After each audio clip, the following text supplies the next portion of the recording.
Digital marketing లో అనుభవం ఉన్న ఎగ్జిక్యూటివ్స్ కావాలను సంప్రదించవలసిన నెంబర్లు 8688926084. రైట్గా లీకుల లింక్ ఎక్కడ? నీట్ పై రంగంలోకి సిబిఐ 4 రాష్ట్రాల్లో కదులుతున్న డొంక. బీహార్లోని పాట్నా, గుజరాత్లోని గోధ్రాకు స్పెషల్ టీమ్స్, మహారాష్ట్రలో 2 అనుమానితులను విచారించిన పోలీసులు, జార్ఖండ్లోని ప్రైవేట్ స్కూల్ నుంచి పేపర్ లీక్ అయినట్టు నిర్ధారణ.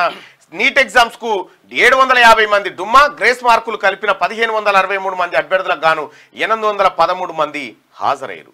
దేశవ్యాప్తంగా సంచలనం సృష్టించిన నీట్ పేపర్ లీకేజీ వ్యవహారాన్ని తేల్చేందుకు సిబిఐ రంగంలోకి దిగింది. దీనిపై ఆదివారం కేసు నమోదు చేసి దర్యాప్తు ప్రారంభించింది. ఇందులో భాగంగా స్పెషల్ టీమ్స్ ను ఏర్పాటు చేసి పేపర్ లీక్ లింకులపై దృష్టి పెట్టింది. ఆ టీంలను బీహార్లోని పాట్నా, గుజరాత్లోని గోధ్రాకు పంపించింది. నీట్ పేపర్ లీక్ అయినట్టు ఈ 2 చోట్ల పోలీసులు కేసు నమోదు చేయడంతో స్పెషల్ టీమ్స్ ను ఆయా ప్రాంతాలకు పంపించింది.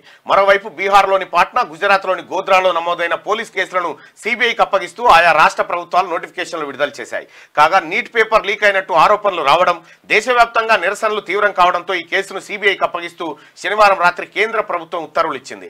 దీంతో గుర్తు తెలియని వ్యక్తులపై ఐపీసీ సెక్షన్ 120B క్రిమినల్ కుట్ర, 420 చీటింగ్ తదితర సెక్షన్ల కింద సిబిఐ కేసు నమోదు చేసింది. నీట్ పేపర్ లీకేజీ ఆరోపణలపై సమగ్ర దర్యాప్తు చేపట్టాలని కేంద్ర ప్రభుత్వం కోరింది. దీనిపై కేసు నమోదు చేసి దర్యాప్తు ప్రారంభించాం. ఈ కుట్ర చేసిందెవరు, ఇందులో ఎవరెవరున్నారు, ప్రభుత్వ సంస్థలు, ఉద్యోగుల ప్రమేయం ఉందా తదితర విషయాలు తేలుస్తామని సిబిఐ అధికార ప్రతినిధి తెలిపారు. ఇక నీట్ పేపర్ మరో 5 అరెస్ట్ చేశారు. నీట్ పేపర్ లీకేజీ విషయంలో నీట్ పేపర్ లీకేజీ కేసులో మరో 5 బీహార్ పోలీసులు అరెస్ట్ చేశారు. వాళ్ళను నలందా జిల్లాకు చెందిన బల్దేవ్ కుమార్, ముఖేష్ కుమార్, పంకు కుమార్, రాజీవ్ కుమార్, పరంజిత్ సింగ్ గా గుర్తించారు. వీరిలో బల్దేవ్ కుమార్ పేపర్ లీకేజీలో కీలక నిందితుడైన సంజీవ్ కుమార్ అలియాస్ లుతన్ ముఖ్య గ్యాంగ్ సభ్యుడని పోలీసులు తెలిపారు. నీట్ ఎగ్జామ్స్ కు ముందు రోజే సల్వాడ్ క్వశ్చన్ పేపర్ పీడిఎఫ్ ఫార్మాట్ లో బల్దేవ్ కుమార్ కు అందింది. దాన్ని అతడు ప్రింట్ తీసి పాట్నా రామకృష్ణ నగర్ లోని సేఫ్ హౌస్ లో ఉంచి స్టూడెంట్లకు అందజేశాడు అని చెప్పారు. ఇక బల్దేవ్ కుమార్ అతని అనుచరులకు జార్ఖండ్ లోని దేవగర్ లో ఆశ్రయం ఇచ్చినందుకు రాజీవ్ కుమార్, పంకు కుమార్, పరంజిత్ సింగ్ ను అరెస్ట్ చేశామని పేర్కొన్నారు. వాళ్లకు taxi driver Mukesh Kumar transport సౌకర్యం కల్పించాడని, అందుకే పోలీసులు ఇంతకు ముందు 13 మందిని అతన్ని కూడా అదుపులోకి తీసుకున్నామని వివరించారు. కాగా బీహార్ పోలీసులు ఇంతకు ముందు 13 మందిని అరెస్ట్ చేశారు. దీంతో ఈ కేసులో అరెస్ట్ అయిన వాళ్ళ సంఖ్య 18కి చేరింది. అయితే మన తాన గతంలో గ్రూప్ 1 పేపర్ లీక్ అయింది. గ్రూప్ 1 పేపర్ పైన ఒక సెట్ కూడా స్పెషల్ ఇన్వెస్టిగేషన్ టీం వేసారు.